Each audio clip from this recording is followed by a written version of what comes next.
Hello everyone, welcome back to the channel. Hope you are doing well and fine, and in today's video I'll be showing you how to fix Crunchyroll delayed subtitles. So without wasting any time, let's just jump right on the video and make sure to watch this video till the end and follow the steps as well. So the first thing that you can do is head over to your settings app, and once you're inside your settings, scroll down and then tap on general. And once you're inside general, tap on iPhone storage, and inside iPhone storage what you need to do is scroll down until you find the Crunchyroll app and then tap on it.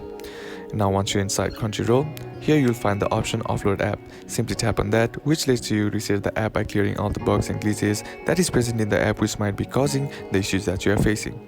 Now once that's done, all you gotta do is try again. But if you are still facing the issue, then what you can do is head over to your app store, and on the search bar simply type in Crunchyroll and then tap on the app to see if the app needs an update or not.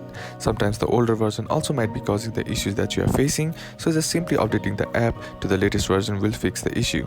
And that's basically how you can do it. And that's it for today's video, guys. Hope this video was useful to you. Leave a like if you did, comment down below what the next video should be on, consider subbing to the channel. Thanks for watching. Bye bye.